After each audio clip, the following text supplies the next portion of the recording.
Žinoma, pradėsim laivą. Laukiam Mildos, kol prisijungs.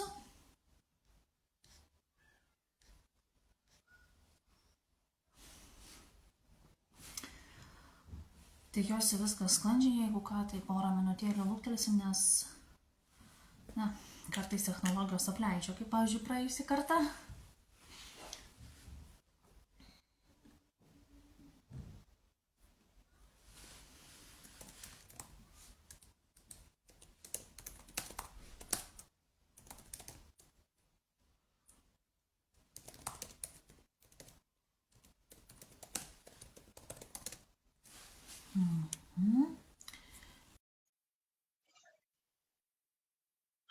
Bandom prijungti.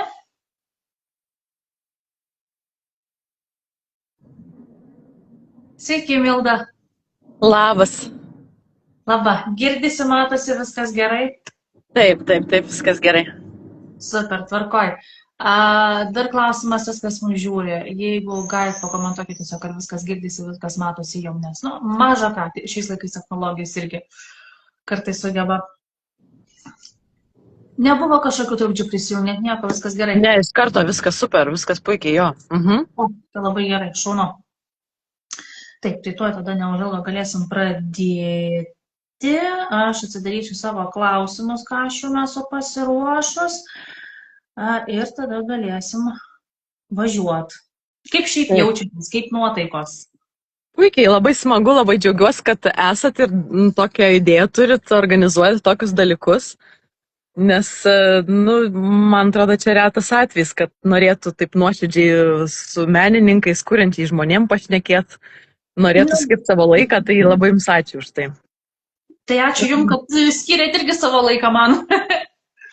Tiesiog norisi pažinti ir pačius kūrėjus, nes pati irgi kuriu, tai, kaip sakant, dalintis norisi ir džiaugsmais, ir vargais. Ir suprasti, ir kad jūs pamatytų, ir kad jūs išgirstų. Šiaip, kai susipažinom su Milda, tai aš niekaip nerandu apibūdinimo šiam žmogui, kuris tiek daug daro. Gal per daug trupučiuką, ne? Čia žinot, kaip kam? Kažkam gali atrodyti per daug ir jie nieko nespės, o kitam užtenka arba neužtenka ir norisi dar. Jo, man atrodo viskas siejasi, tai visai gal ir logiškai. Taip, visiškai teisingai. Tai, Milda, jeigu trumpai galiu, aš jūs tada pristatysiu, jeigu kažką jausit, kad norit papildyti, prašom. Aha, gerai. Dabar toks sąrašas, kad esat dainininkė, kompozitorė, balso aktorė, balso mokytoja. Žinau, mane užkabino, kad esate įkūrusi ir savo muzikos mokyklą lygtais. Manau, kad gal daugiau balso, vis tiek fokus ten į balsą, bet galbūt galima sakyti ir muzikos, bet kitų dalykų muzikinių nelabai ten mokomės, tai gal ne visai būtų teisinga taip sakyti. Jo, tai būtų laisvojo balso studija. Taip. Laisvojo balso studija, taip pasitaisau, kur esat vadovė ir įkūrėja. Ir jūsų muzika apima labai daug ir be abejo, pagrindas, kas yra muzika, teatras, poezija, dar berods vokalo, jūs su vokalu užsiemate, ne? Ką turite omeny? Jeigu neklystu, studijavot džiazo vokalą, esat minėjus? Taip, tai čia ir yra pagrindinė specialybė. Visiškai teisingai. Ir jau 19 metų dirbat su žmonių balsais? Taip, tai čia tokius mes skirtingus dalykus liečiam, tai jo, 19 metų jau dabar yra, kad vedu pamokas, tai čia tokia, pedagoginė veikla, o džiazo vokalas, tai ten ne pedagogika buvo, ten mano pačios atlikėjo menas, turbūt taip vadinasi. Ir šiais metais esat išleidus savo debiutinį albumą? Taip, pagaliau. Pagaliau? Kiek laiko brandinat? Aha. Aš dabar galvoju, bandau prisiminti. Prieš 10 metų, 2016 metais, tai tada, kai įrašiau Lietuva brangi, tą kūrinėlį, tai dar nebuvo tos idėjos, kad norėčiau albumą išleisti, nes labai keistas buvo mano mąstymas tuo metu, man kažkodėl neatrodė, kad čia kažkaip labai būtina džiazo vokalistei leisti albumą. Man tai siejosi šita veikla daugiau su pop ir roko atlikėjais ir dainininkais. Tai va, tai, nu, žodžiu, labai keista, bet paskui po kelių metų, neprisimenu tiksliai kada, bet jau pradėjau mąstyti, gal 2022, kai Beauštanti aušrelė irgi tą labai žinomą tokį kūrinį įrašiau, tai va tada, kai pagalvojau, jau yra antras gabalas, tai gal bus įmanoma albumą išleisti, gali būti, kad tada apie tai pagalvojau. O sakykit, va kaip ir pasikartosiu, kad 19 metų dirbat su žmonių balsais, ne? Taip. Ką per šį laiką supratot apie žmogų ir jo balsą? Oi, tai čia labai toks platus klausimas, nes labai daug dalykų. Viena iš temų galėtų būti, sakykime, kad balso aparatas labai yra jautrus organizmas ir labai toks asmeninis ir intimus ir labai daug priklauso nuo žmogaus emocijų.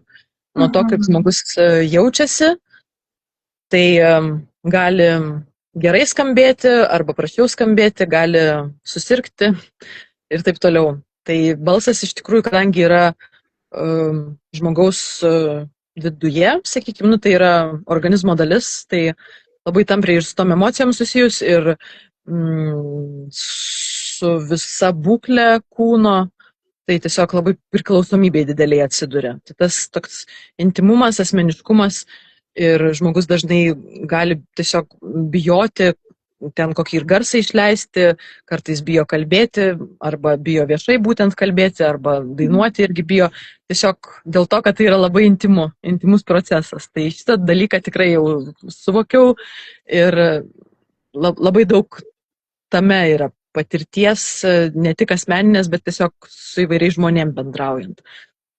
Jo, tai čia turbūt gal toks didžiausias suvokimas.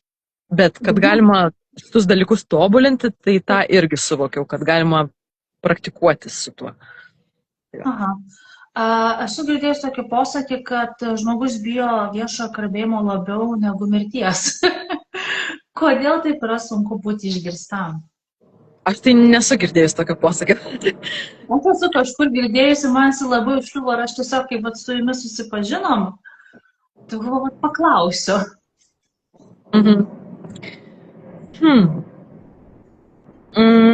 Aha, tai aš manau, kad čia labiausiai susiję yra su nežinomybė. Tai manau, kad būtų galima pasakyti tą patį ne tik apie dainavimą, bet apie kiekvieną dalyką, kurio nežinai. Bet kai pasipraktikuoji, daugiau patirties jau gauni tame, tai jau tada gal mažiau bijai. Tai va, tai irgi turbūt dėl to intimumo, dėl to asmeniškumo, mirtis irgi labai yra asmeniška ir intimu. Taip. Jo, bet kai daugiau sužinai, jeigu turėtume galimybę mirti kelis sykius, tai manau, kad jau antras ir trečias kartas būtų linksmesnis gal kažkoks. Nu, jau baisus. Jo, ne tai baisu būtų, nes jau būtų pažįstama kažkiek. O sakykit, ar balsas gali atskleisti tai, ko, pavyzdžiui, žmogus nepasako žodžiais? Bet tai žodžiai ir yra balsas, ar ne? Nu, kaip ir, bet, pavyzdžiui, aš įsivaizduoju vis tiek, mes turim balso tą intonaciją.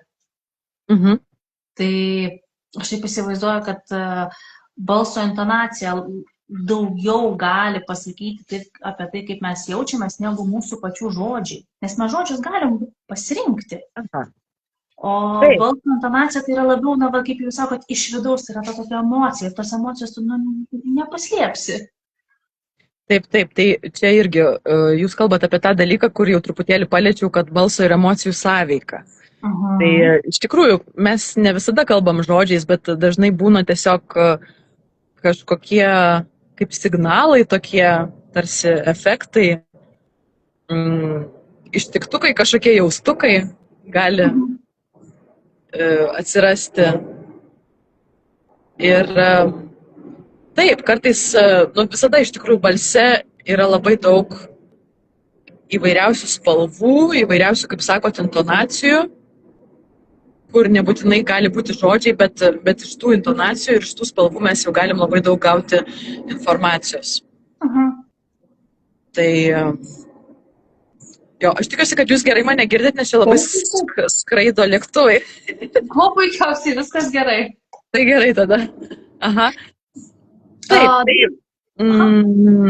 Tai dėl to, vėlgi, čia ir yra atsakymas, kad gali būti dėl to, kad žmonės irgi labai bijo to tokio balsinio proceso ir tos saviraiškos per balsą. Dažnai dėl to, kad balsas atskleidžia tai, kaip jie jaučiasi tuo metu, ką jie jaučia. Ir galbūt jie kartais nenori, kad kiti žmonės matytų ir pastebėtų tuos dalykus. Kažkokį galbūt jų vidinį pasaulį balsas atskleidžia, net jeigu mes nieko ir nesakom žodžiais. Tai jo, čia dar irgi atsakymas į tą klausimą, kur sakėt, kodėl bijo. Su kokiamis dar dažniausiai baimėmis pas jūs ateina žmonės?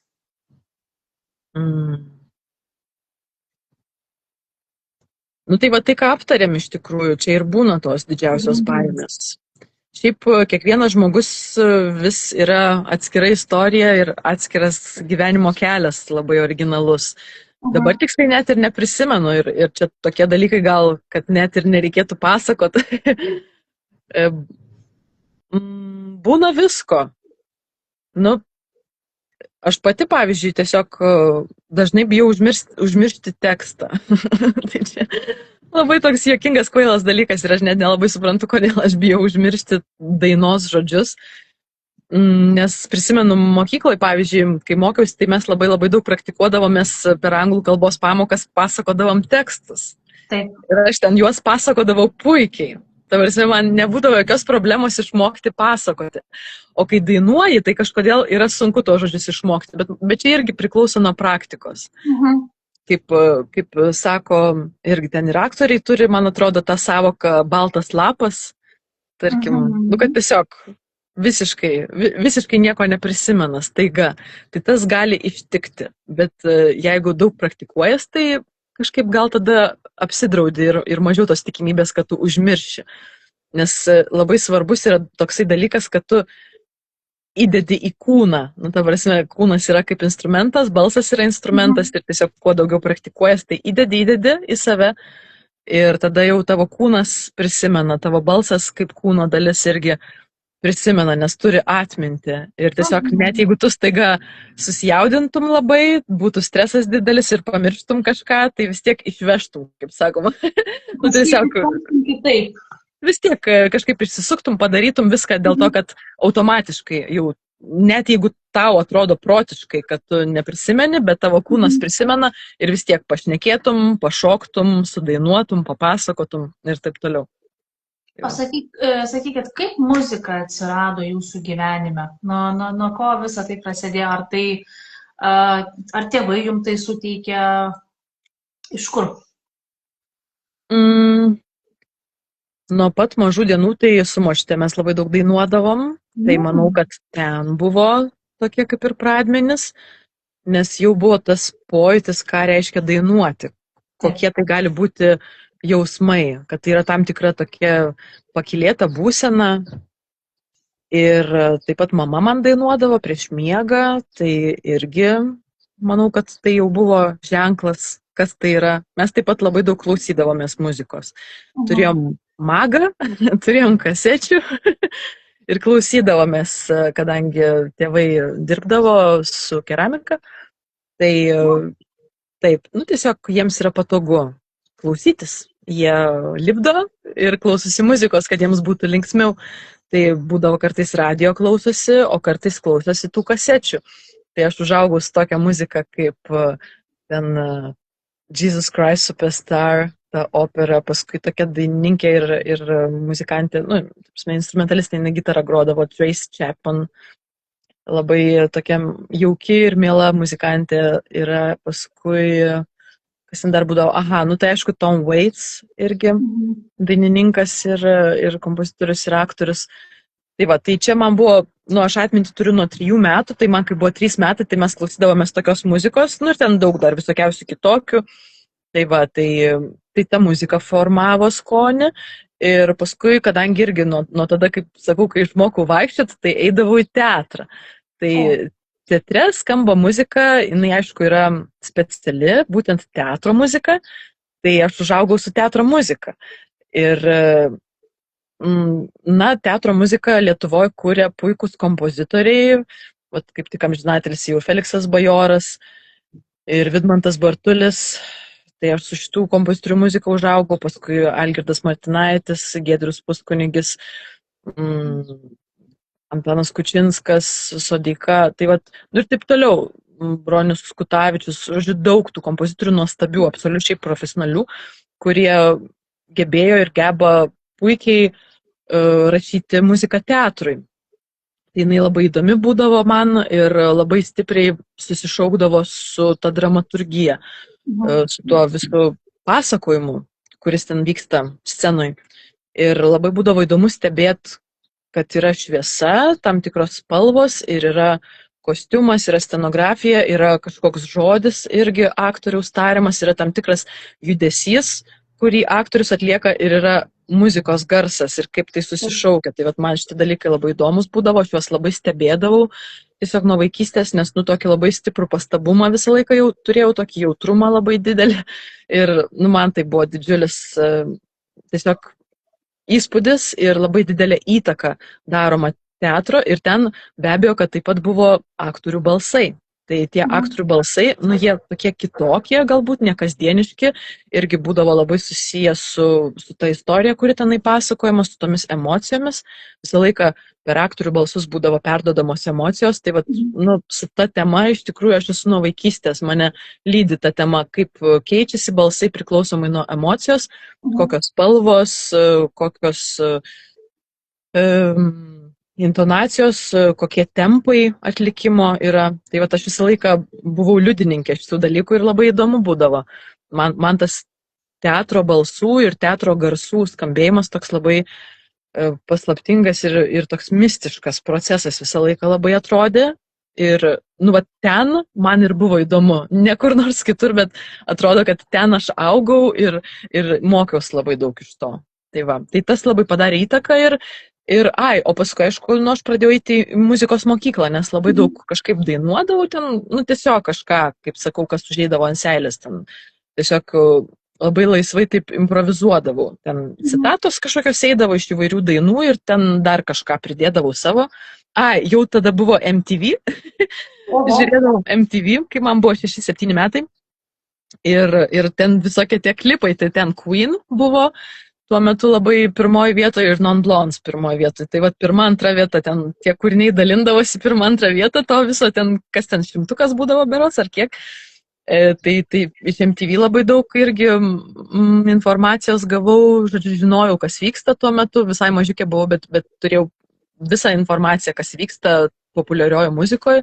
Paskui po truputėlį radio pradėjau klausytis, bet jau vėliau buvo ten, jau buvau ten 9 klasėje ar kokioj, tai ten į radio centrą praklausiau visą, kad žinočiau, kas lietuviškai padangiai, nes nusprendžiau, kad reikia žinot, ką lietuviai daro.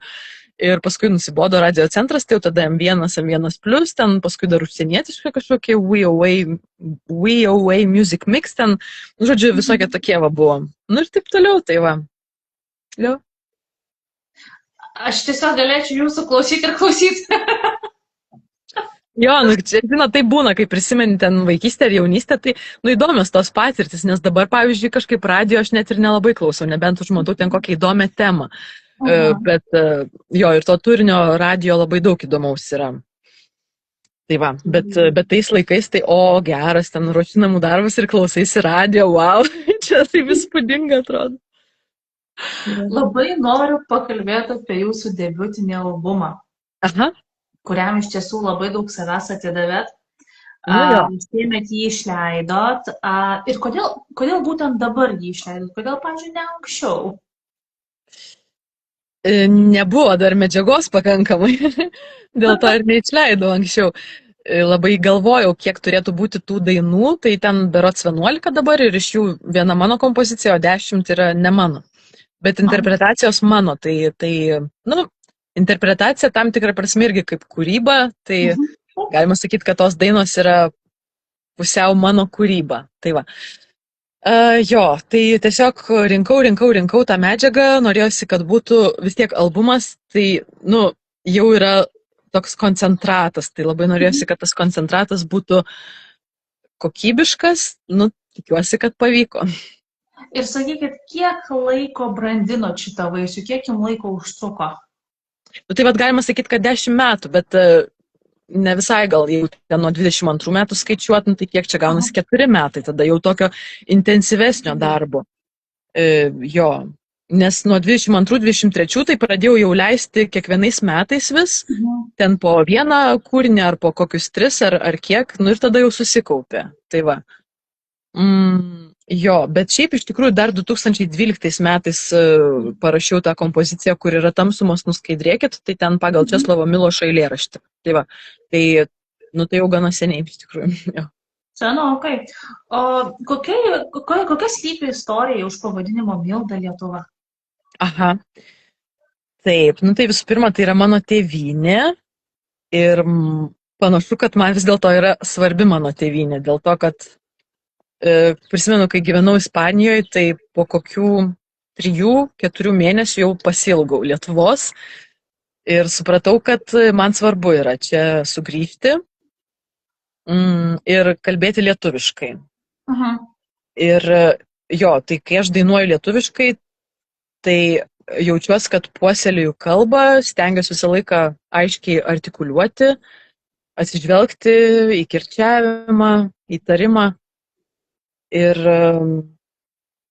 čia toks fainas žaidimas gavosi su to pavadinimu, kad mes jį sugalvojom su mano pirmąja muzikos mokytoja iš tikrųjų, kuri mane mokino kanklėmis groti, nes aš visą laiką buvau muzikos mokykloje instrumentalistė, aš niekada nesimokiau dainavimo muzikos mokykloje. Visą laiką mokiausi groti instrumentais, iš pradžių kanklėm, paskui fortepijonu ir klasikinė gitara. Tai va, ir mes tiesiog ėjom su ją pasivaikščiot ir aš sakau, klausykit, žinot, mokytoja, o kaip jums atrodo, jeigu aš pavadinčiau tiesiog Milda Lietuva tą albumą? Tai gaunasi, kad Milda yra mano vardas ir kadangi tai yra debiutinis albumas, tai labai tinka vokalistai. Šiaip dažnai dainininkės būna, kad pavadina albumą savo vardu. Tiesiog, nes tai yra pradžia, tai yra debiutinis albumas, tai tiesiog, kad ir savo vardą parodyt ir va. Ir tada, o Lietuva tai yra mano gimtoji šalis, mano tėvynė ir visos dainos yra lietuviškos chorinės dainos, nė vienos nėra užsienietiškos. Ir tada, kai tu pasivadini Milda Lietuva, bet ne savo pavardę, tai yra tokia kaip klička vadinama, stage name, ar ne? Mano sceninis vardas, nors jis toks nėra, bet čia gaunasi kaip albumo pavadinimas ir kaip sceninis vardas. Kažkas tokio. Tai visai gerai skamba. Ir dar galvoju apie tai, kad jeigu vis tiek pristatyčiau, tarkim, šitą programą užsienyje, ko labai norėčiau, tai labai paprasta yra pasakyti Milda Lietuva. Tiesiog. Kad... Į vieną viskas gražiai susijungtų. Jo, gražiai susijungia ir tiesiog kiekvienas užsienietis, aš manau, gali gana lengvai ištarti. Ta prasme, aš žinau, kad užsieniečiam paprastai būna labai aiškus mano vardas, ta prasme, jiems kaip ir nebūna problemų jį ištarti. Tai aš visai džiaugiuosi dėl to, bet jis vis tiek lietuviškas absoliučiai išlieka. Ir tada Lietuva, tai nereikia ten kažkaip Lithuania sakyti, ar Lituania, ar Litauen, ar dar kažką, tu sakai savo šalies vardą, savo kalbą ir tuo pačiu tu gali išmokyti užsienietį, kuris nemoka mano kalbos, bet tu gali jį išmokyti ištarti šitą žodį Lietuva. Kiekvienas, manau, gali pasakyti. Tai va. Tai va tokios idėjos. Fainai. Pamečiau klausimą. Ar yra kūrinys, kuris jums pačiai yra labai ypatingas? Ar turit tokį? Iš to albumo? Taip.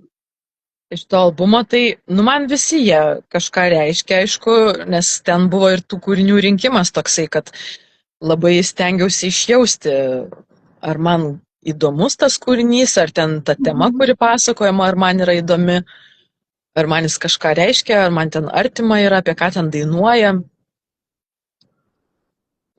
Tai, tarkim, dėl tos dainos, kur yra kūrinys, tai tenai Marcinkevičiaus žodžiai ir ten jisai kalba apie medžius. Tai man, kadangi yra brangus medžiai, tai aš visą laiką juos stebiu, visą laiką...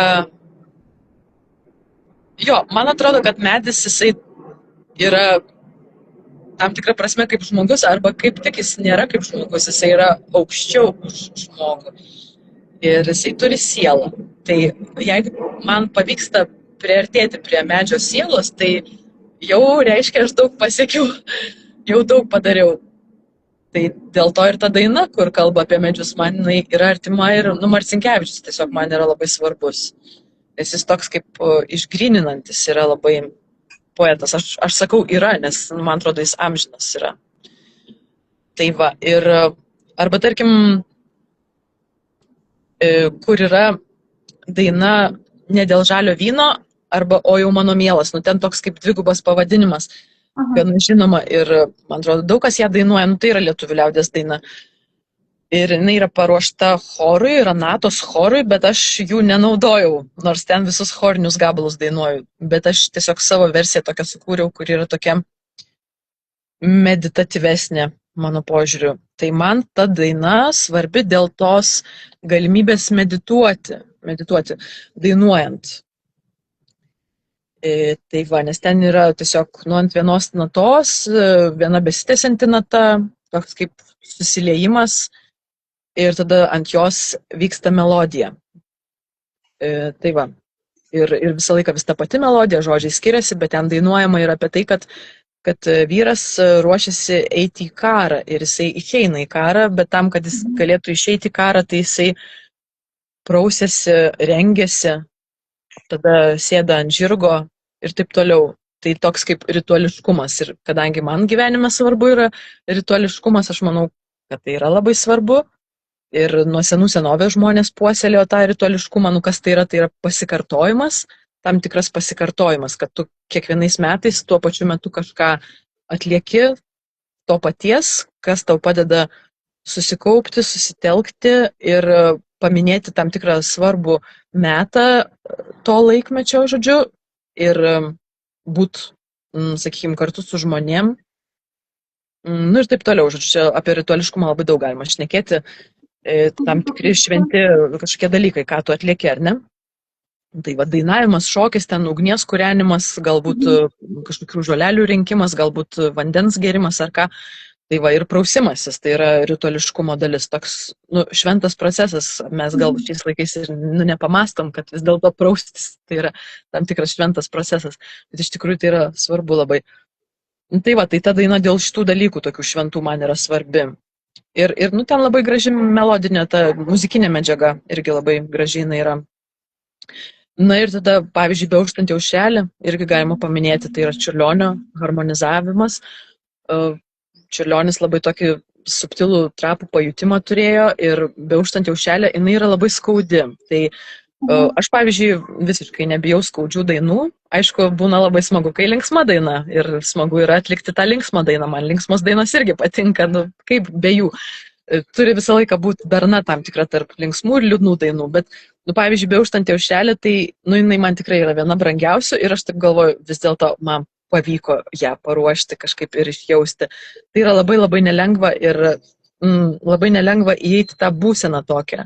Bet ten tiesiog, ten tais va keliais žodžiais, kad mergelė jinai išteka ir jinai prie vartelių, prie Anytos vartelių, Anyta tai yra vyro mama, ar ne? Tai jinai pamato savo vargelį. Tai nekasa, ne? Tai ten taip labai labai liūdnai ir skaudžiai, bet taip labai, labai subtiliai apie tai užsimenama yra. Ir pavyzdžiui, išdainuoti balsu tą tokį tam tikrą širdies skausmą, kai tu neturi kelio atgal. Man atrodo, čia yra labai didelis dalykas, tai aš kartais pagalvoju, gerai, gal aš ten kažko nesugebu gyvenime, gal ten nesąmonių kokių pridirbu, klaidų kažkokių priveliu, ten kažką pasakau, gal ne vietoj, ar ten gal ir muzikiniu požiūriu, aš pavyzdžiui, gal kažko nesugebu, ar ne? Vis tiek mes kiekvienas esam netobulas ir ten niekada aš ten nesudainuosiu ten kaip kokia nors Tina Turner ar Whitney Houston, ar ne? Čia iš tų tokių jau vienų žymiausių dainininkių, kurios fantastiškos buvo ir irgi turi savo tam tikrą tokį gyvenimo kelią ir skaudžią istoriją. Tai aš niekada nepadarysiu taip kaip jos, bet vis dėlto aš sudainavau Beauštančią aušrelę. Nu, tai kažkokiam savam stiliui. Ir pavyzdžiui, jeigu žmogus, tarkim, apsiverkia klausydamas to mano albumo ar ten vienos iš tų dainų, nu tai man jau čia yra, wow, tavarsi, reiškia, tas žmogus, jisai išgirdo vat, tai, ką aš norėjau pasiūsti, tai, ką aš norėjau perduoti. Nu, tavarsi, aš nenoriu specialiai virkdyti žmonių, bet, bet man tai yra labai didelis įvertinimas, kad jeigu susigraudino, bent jau jeigu kažkokia ašara jau išėjo, tai reiškia, kad man pavyko. Nu, tai va. Čia jau jums yra tas aukščiausias įvertinimas, kaip kūrėjai iš tiesų. Nu taip, dėl to, kad, nu taip, nes tai reiškia, kad pakrutino kažkokias tas, kažkokį irgi mumise jautrumą. Nu, ta prasme, jeigu žmogus, pavyzdžiui, niekada neverkia, tai, nu, man atrodo, kad, nu, tai ką jisai gal visai, ta prasme, jam viskas vienodai, ne, jis toks apatiškas, toks, kaip aš sakau, rezus minus, ar ne? Nu, čia yra tokia savoka, abejingas, ta prasme. Tai, o jeigu vis dėlto ar juokiasi labai, kažkas ten pralinksmino arba susigraudino, tai reiškia, kad jam nevienodai šviečia. Tai jeigu tam tikri dalykai, ką sukūrėm, ką padarėm, ką perdodam per muziką, sakykime, jeigu sujaudino kitą žmogų, tai aš tai džiaugiuosi labai. O sakykit, ką norėtumėt, kad klausytojai pajustų klausydamėsi šio albumo? Nu tai čia irgi jau beveik kaip ir atsakiau, man atrodo, kad čia nuo kiekvieno žmogaus priklauso. Aš tai negaliu nurodyti, ką turi pajausti kiekvienas žmogus.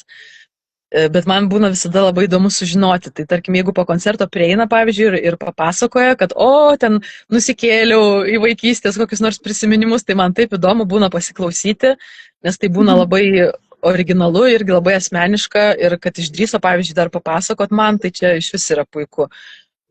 Nu jo, dažniausiai tas klausimasis, pavyzdžiui, ten ar koncertą, ar įrašo muzikinio, tai kaip kelionė yra. Tai va, tai jeigu, tarkim, sugebu aš padėti pakeliauti žmogui, tai labai smagu yra. Ir turbūt to ir norėčiau, kad pakeliautų, kad prisimintų ką nors, kas jam svarbu, iš vaikystės, iš jaunystės, iš gyvenimo savo, asociacijas kažkokias ir toks tam tikras priartinimas prie Lietuvos, aš manau, vis dėlto. Čia su šituo albumu tikrai yra siekimybė, nes, pavyzdžiui, ten kitais atvejais galbūt visai bus kita idėja. Galbūt aš ten labiau tokį pasaulio pajutimą. Man labai svarbu dar, čia irgi tokia, žodžiu, mano savoka ir aš, kadangi mėgstu rašyti dar, tai jeigu jūs pamatysit, kad aš parašiau, kad šitas žmogus jaučia pasaulį, tai, man čia yra, žinokit, komplimentas. Ta prasme, jeigu aš kažkam sakau, kad tu jauti pasaulį, tai čia yra komplimentas. Tai va, tai, žodžiu, vienu metu, kad tu gali būti galbūt Lietuvoje arba kažkur, bet tu jauti visą pasaulį. Aš, žinokit, nežinau, kaip jums dar kitaip apibūdinti šitą savoką. Nu, žodžiu, čia aš kažkaip tarsi ją sukūriau, bet man tai yra kažkoks aukščiausia klasė, ta prasme, žmogaus, kuris kažką veikdamas, nu, tarkim, veikdamas savo dalykus, kas jam yra svarbu, ten ar grodamas, ar eidamas mokytojų dirbti, pavyzdžiui, ar eidamas gydyti kitų žmonių, bet jisai jaučia kitus žmonės ir jisai jaučia visą pasaulį ir tarsi prisideda prie viso pasaulio tos kažkokios, nu, gerosios dvasios, ar kaip čia pasakyti, tai va, tai jo, ir bet šitas albumas vis tiek, nu, jisai, nu, tikrai yra koncentracija į Lietuvą, tai jeigu aš, tarkim, padedu, pavyzdžiui, galbūt kokiam pasaulio lietuviui, iš tikrųjų, galbūt, tarkim, kažkas gyvena kitoj šalyje ir iš vis jau gal seniai buvo Lietuvoje, pavyzdžiui, mano pusseserė. Jinai paskutinį kartą Lietuvoje buvo 2011 metais, nu, tai jūs pagalvokit, kiek jinai metų nebuvo Lietuvoje. Tai, bet galbūt jinai pasiklausius mano albumo, klausydamasi, galbūt jinai priartėja prie savo tėvynės, prie savo gimtosios šalies ir jau reiškia irgi aš savo tikslą pasiekiau, kad aš padėjau tam žmogui per muziką priartėti prie Lietuvos. Tai va, tai tiek. Tikrai taip. Esat minėjus apie Liepos mėnesį berods vyksiantį koncertą. Taip. Papasakokit plačiau apie jį. Taip, tai labai smagu, kad čia galima papasakoti, nes man būna taip juokinga, kai nueini kur nors ten į radiją ir, nu, tipo, bus renginys, bet tu kaip ir gali jį užsiminti, bet jokių būdų nereklamuoti. Tai dabar galiu pasakyti taip, Liepos 7 dieną bus mano koncertas. Tai aš nežinau, čia yra reklama ar nereklama, man iš tikrųjų nesvarbu, kaip mes čia pavadinsim. Kaip mes čia pavadinsim tą dalyką, tikrai nesvarbu. Bet, nu, tiesiog, tai yra mano veikla, aš esu laiminga koncertuodama. Ir džiaugiuosi, kad bus Palangoj. Esu Palangoj jau dainavusi Ramybėje, bet Ramybės, man atrodo, nebeliko. Bet užtat yra kita nuostabi erdvė Palangos kurorto muziejus. Ir jisai yra įsikūręs buvusiam Anapilį. Tai aš kažkada Anapilio klube buvau, kai buvau vaikas su savo teta, mes nuėjom pasiklausyti Arinos. Arina ir Veto Bank koncertavo. Ir buvo labai įspūdinga, nu ir dėl pačios muzikos, nes bliuzas yra faina muzika. Ta prasme, kaip vienas mano draugas Mikas, operatorius, kuris yra taip pat ir bliuzmenas ir jisai tiesiog labai myli muziką ir jisai sako, kad kai aš klausausi bliuzo, aš esu namuose, aš jaučiuosi kaip namie. Nu tai va, tai ir mes tada nuėjom pasiklausyti bliuzo ir labai gerai jautėmės, nu ir dar ten tokios labai skanios buvo gruzdintos sūrio spurgytės. Aš iki šiol prisimenu tas sūrio spurgytes ir, nu, kad aš valgiau ir klausiausi bliuzo. Tai buvo labai toksai smagus, nepaprastai smagus vakaras. Nu tai va, tai aš tam buvusiam Anapilį koncertuosiu, bet ten bus ne mano albumo pristatymas, ten bus kita programa. Tai va. Jūs, kaip sakant, būsit to dalis. Nu taip, dėl to, kad tenai bus jau ne solo, o ten bus duetas. Tai galiu truputėlį paminėti apie tą duetą. Jo, nes tas, kur Milda Lietuva tas albumas, tai tenai dalykas yra tas, kad aš visiškai viena scenoje stoviu, aš viena koncertuoju. Ir ten yra įdomu, kad su fonograma. Tai va, o ten, kur tas duetas, tai ten mes su mano kolega grosim. Jisai yra Večeslav Lukjanov, jisai yra profesionalus aktorius. Kilęs, norėjau sakyti, kilęs iš teatro, nu, žodžiu, jis dirba Rusdramį irgi norėjau sakyti, bet dabar taip nebesakom jau, ne, reikia sakyti Vilniaus senasis teatras, tai va, tai žodžiu, tas teatras Vilniuje, tai jisai dirba tam teatre, jisai tenai vaidina, bet jisai taip pat yra savamokslis muzikantas ir tai yra nuostabu, nes jisai oficialiai nėra išėjęs muzikos mokslo, bet jisai groja. Ir jisai groja gerai ir gražiai. Wow. Kuo jis groja, tai dambreliais. Geras! Jo, tai va. Tai čia yra tokia labai specifika ir aš labai džiaugiuosi šitų duetų. Nu, Večeslav jo vardas, bet mes sakom Slava. Tai Slava, jisai groja visais įmanomais dambreliais, kokie tik gali būti. Tavarsi, nu, negaliu sakyti, kad vienu dambreliu, dėl to, kad jisai jų turi daug. Taip. Ir ten tiesiog dambrelis yra toks įdomus instrumentas, kad jisai visada turi tik vieną natą. Tavarsi, ar tai būtų re, ar tai būtų fa, ar tai būtų sol, ar si bemol, tai yra visada viena nata ir jisai groja ant vienos natos vienu metu. Tai va, tai labai fainas toks dalykas ir tas instrumentas yra toksai zvimbiantis ir irgi toksai meditatyvus, sakyčiau, galbūt kažkiek bauginantis. Nu, žodžiu, čia kiekvienas žmogus galėtų papasakot, ką jisai jaučia klausydamas to dambrelio, bet ten tikrai galima taip užsizvimbti, būnant tam audiny, to muzikiniam audiny, aš turiu omeny to instrumento. Tai vat, ir jisai taip pat groja ir dar ir visokiausiais kitais instrumentais. Tai ten yra obertoninė fleita tokia, paskui didžeridų, čia yra aborigenų tokia dūda, paskui, nu tai ta aborigenų dūda, tai tenai labai žemas natas išgauna ir tenai Slava užsideda balioną tokį, nu žodžiu, čia labai įdomu yra. Paskui yra daf, tai čia yra rytų toks būgnas, rėma būgnas, nu frame drum, jis yra laikomas rankoje Tai va, paskui visokiausi ten tarškalai, barškalai, visokiausi varpeliai. Ten aš irgi varpelius naudoju, kas ten dar yra pas mus. Bet, nu, dambrelis, jisai sudaro pagrindą.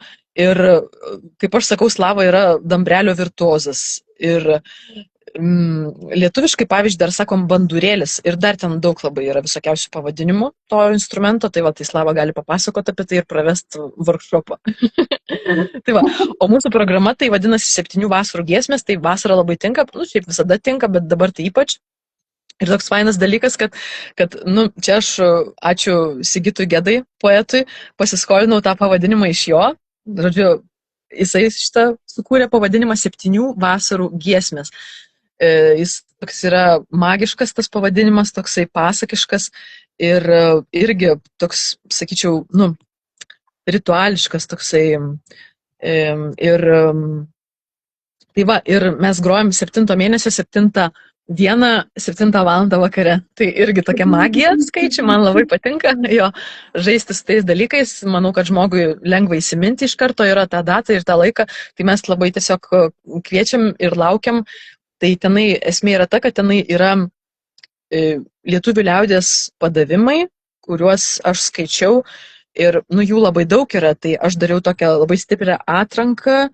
Ir ten dėjau juos vieną po kito, kaip man atrodė, kada turėtų būti. Paskui su Slava mes pasitarėm, koks galėtų būti eiliškumas tų padavimų. Ir juos aš skaitau, bet kartais taip pat ir išdainuoju, tarsi, ar kažkaip tarsi išrecituoju. Tai čia va tas teatro įtaka labai atsiskleidžia iš karto. Nu tai va, ir taip pat yra kai kur Sigito Gedos eilės. Tai va, oi, užtemo ekranas.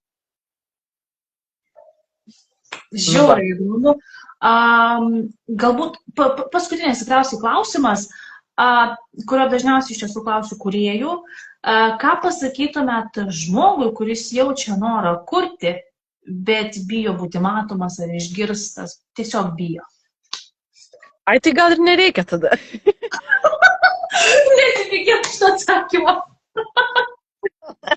Jeigu tai eina kurka, ne? Ne, tai, nu, nebūtina. Bet jeigu vis tiek labai norisi, tai tada tiesiog kuo daugiau praktikuotis ir nert į tai. Tai va. Ir išsibandyti savyje įvairiose situacijose, įvairiose erdvėse ir manau, kad tada ta baimė turėtų išnykti. Jo. Tai va. Ačiū labai Jums, Milda, už Jūsų laiką. Ačiū Jums labai. Šitas laivas atsidurs tiek Jūsų, tiek mano Instagram paskyroje. Padarysiu kolaboracinį postą. Ir po to šiandienos eigoje aš įkelsiu jį į YouTube kanalą ir jau atsiųsiu ir pasidalinsiu irgi nuorodą. Visur, kur galėsiu. Dalinkitės. Labai smagu. Labai dar kartelį ačiū. Palinkėsiu gero koncerto tada. Dėkoju. Ir sėkmės darbuose. Ačiū, labai smagu. Labai smagu buvo. Ačiū. Visiems gražios vasaros ir iki.